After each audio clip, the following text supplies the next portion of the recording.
আমার কাছে সবচেয়ে প্রিয় অবস্থা কখন জানেন? যখন আমি দেখি বৃদ্ধ লোকেরা তারা সুবহানাল্লাহ, আলহামদুলিল্লাহ, আল্লাহু আকবার তাসবিহ পড়ছে, ফজরের নামাজের পর কোরআন তেলাওয়াত করছে। আমি যখন মুসলিম যুবকদেরকে দেখি তাদের দাড়িগুলো লম্বা হয়ে যাচ্ছে, তাদের চেহারার মধ্যে নূর, দ্বীনের ঈমানের নূর যখন তাদের চেহারা আমি দেখতে পাই, যখন তাদের মুখে কোরআনের আলোচনা শুনি, যখন সুন্নাহর পায়বন্ধ তাদেরকে দেখতে পাই, যখন দেখতে পাই তাদের হাঁটুর উপর তাদের কাপড়গুলো, এগুলো দিস আর সিমটমস, ইন্ডিকেশনস। এগুলো কেবল সিমটমের ইন্ডিকেশন, অনেক বড় কিছু না বটে, কিন্তু এগুলো ইন্ডিকেশন। এই যুগে এটাই সবচেয়ে বড় জিহাদ। এই যুগে এটাই সবচেয়ে বড় জিহাদ যে আপনি আপনার দাড়িটাকে লম্বা করছেন, আপনি যুবক মানুষ, আপনি আপনার হিজাবটাকে পরে চলছেন, আপনি একজন নারী, যুবতী নারী, আপনি এটাকে চলছেন। আপনার অনেক দুনিয়ার হাতছানি আছে, সেগুলো থেকে আপনার নিজকে আপনি নিবৃত রাখছেন, আপনি আখিরাতের আলোচনাগুলোতে অংশগ্রহণ করছেন, আপনি মসজিদে সবার আগে এসে একটু বসে আছেন, আপনি এখানে তাসবিহ তাহলিল করছেন। এগুলো যখন আমি দেখি, বিশ্বাস করুন, তখন আমার অন্তরটা জুড়িয়ে যায়, তখন আমার প্রত্যাশা তৈরি হয়ে যায়, না, we are not yet lost, আমরা এখনো শেষ হয়ে যায় নাই, এখনো শয়তান আমাদেরকে একেবারেই নাস্তানাবুদ করে দেয় নাই, এখনো আমরা জেগে উঠতে পারি। আমি আপনাদের কাছ থেকে কিন্তু এরকম কিছু মানুষ চাই, এরকম কিছু মানুষকে প্রত্যাশা করতে পারি না, যাদের জিহ্বাটা আল্লাহর স্মরণে সিক্ত থাকবে। সুবহানাল্লাহ, আলহামদুলিল্লাহ, আল্লাহু আকবার, লা ইলাহা ইল্লাল্লাহ, লা হাওলা ওয়ালা কুওয়াতা ইল্লা বিল্লাহ, আস্তাগফিরুল্লাহ, এই কথাগুলোতে আপনাদের জিহ্বাটা সিক্ত হোক, এরকম কি আমরা প্রত্যাশা করতে পারি না? এরকম কিছু মানুষই আপনাদের নিজেদেরকে আপনারা বানান। আল্লাহ সুবহানাহু ওয়া তাআলা এরকম মানুষদের জন্য কিন্তু এখনো সবকিছু শেষ করে দেন নাই। কারণ আমি আগেই বলেছি, রাসূলুল্লাহ সাল্লাল্লাহু আলাইহি ওয়াসাল্লাম বলেছেন যে সবচেয়ে নিকৃষ্ট সৃষ্টির উপরে কিয়ামত অনুষ্ঠিত হবে যাদের স্মরণে আল্লাহর নাম থাকবে না। আল্লাহর নাম উচ্চারণ করার মতো একটা লোকই পৃথিবীতে যখন থাকবে না, তখনই কিয়ামত কেবল অনুষ্ঠিত হবে।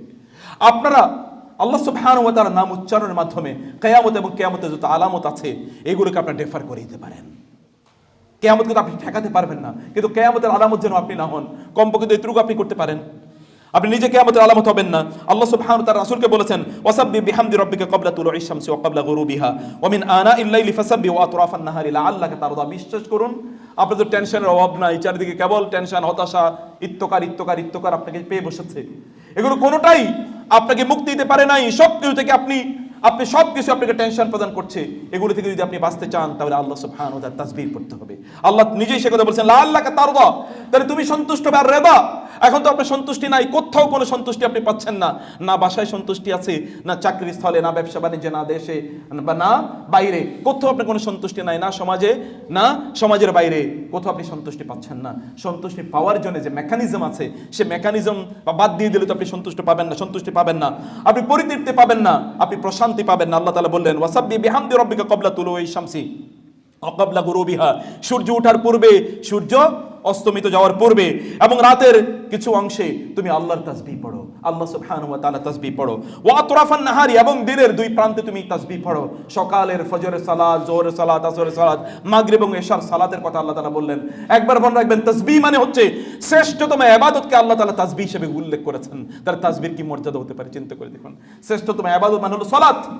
এই সালাতকে আল্লাহ তাআলা তাসবিহ হিসেবে উল্লেখ করেছেন কোরআনে, এবং এর মাধ্যমে প্রশান্তি পাবেন বলে আল্লাহ তাআলা উল্লেখ করেছেন কোরআনে। প্রিয় ভাইরা, আপনি যদি তাসবিহ যদি পড়তে পারেন, আল্লাহর জন্য যদি আপনি আল্লাহর নাম যদি আপনি উচ্চারণ করতে পারেন, আল্লাহর নাম যদি আপনি কেবলমাত্র স্মরণ করতে পারেন, তাহলে আল্লাহ সুবহানাহু ওয়া তাআলা আপনার অশান্তিগুলো অথবা আপনার যত ধরনের টেনশন আছে, অ্যাংজাইটি আছে, এগুলো আল্লাহ তাআলা সব দূর করে দেবেন।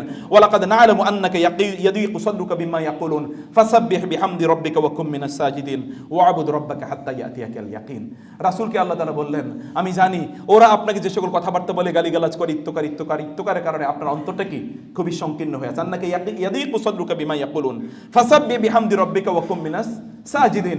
আপনি আপনার রবের তাসবিহ পড়ুন এবং আপনি সাজদা বেশি বেশি সাজদা করুন। ওয়া'বুদ রাব্বাকা হাত্তা ইয়াতিয়াকাল ইয়াকিন। আপনি সাজদা দেন আপনার রবের জন্য ইবাদত করুন মৃত্যু আসা পর্যন্ত, দেখবেন প্রশান্তি দিয়ে আল্লাহ তাআলা আপনাকে ভরিয়ে দিয়েছেন।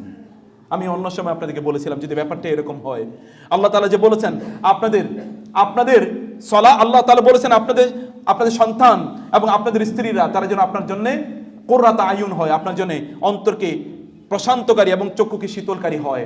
রাসূলুল্লাহ সাল্লাল্লাহু আলাইহি ওয়াসাল্লাম একটা অন্য ধরনের কথা বলেছেন। তিনি কি বলেছেন জানেন? ওয়াজুইলাত কুররাতু আইনি ফিস সালাহ। আল্লাহ তাআলা আমার অন্তরের প্রশান্তি, চক্ষুকে শীতলকারী এবং আমার অন্তরকে প্রশান্তকারী জিনিস বানিয়েছেন নামাজের মধ্যে। যখন তার মন খারাপ হয়ে যেত, তখন তিনি কি করতেন বলেন তো? নামাজে দাঁড়িয়ে যেতেন। মন খারাপ হলে তার নামাজে দাঁড়িয়ে যেতেন, নামাজে হয়তো 2 ফোঁটা চোখের পানি পড়তো, এর মাধ্যমে তার অন্তরের সকল কষ্টগুলো দূর হয়ে যেত। আপনি একবার এটা করেই দেখেন না, আপনার মনটা খুবই খারাপ, আপনি একবার মনটা খুবই খারাপ, একটু নামাজে দাঁড়িয়ে যান না, নামাজে দাঁড়িয়ে যান এবং দাঁড়িয়ে 2 ফোঁটা চোখের পানি ফেলুন, তাহলে দেখবেন আপনার অন্তরটা কিভাবে প্রশান্ত হয়ে যায়। আপনার সন্তানদেরকে নিয়ে তাহাজ্জুদে নামাজ পড়ুন। আপনি যদি ঘুম থেকে উঠে দেখেন যে আপনার সন্তান, আপনি ঘুম থেকে গভীর রাতে ঘুম থেকে উঠলেন এবং দেখলেন আপনার সন্তান তাহাজ্জুদ সালাত আদায় করছে এবং আল্লাহকে বলছে, আল্লাহ আমার বাবা মাকে তুমি ভালো রেখো, তাদের কষ্টগুলো দূর করে দাও, আমার ঈমান তুমি বাড়িয়ে দাও, তোমার দিনের উপর আমাকে প্রতিষ্ঠিত রাখো। এই কথা শোনার পর আপনার চোখ থেকে 2 ফোঁটা পানি পড়বে না? পড়েন তো, পড়বে কিনা? আমার আমার কি দিনদার সন্তান। আপনার মেয়েটা যদি এরকম রাত জেগে আল্লাহর কাছে যদি প্রার্থনা করে এবং আপনি দেখলেন হঠাৎ করে ঘুম থেকে উঠে দেখলেন আপনার সন্তান আল্লাহর কাছে কাঁদছে, অথবা আপনার স্ত্রী তিনি সেজদায় লুটিয়ে পড়ে কাঁদছে, আল্লাহ আমার স্বামীকে তুমি সুস্থ রেখো, আপনার মনটা কেমন হবে? চোখ থেকে 2 ফোঁটা পানি পড়ে যাবে। এটি হচ্ছে রব্বানা হাব লানা মিন আজওয়াজিনা ওয়া যুররিয়াতিনা কুররাতা আয়ুন ওয়াজআলনা লিল মুত্তাকিনা ইমামা। এটি আপনি কখন করতে পারবেন? আপনি তখনই করতে পারবেন যখন আপনি নিজে আল্লাহর কাছে ফিরে যাবেন।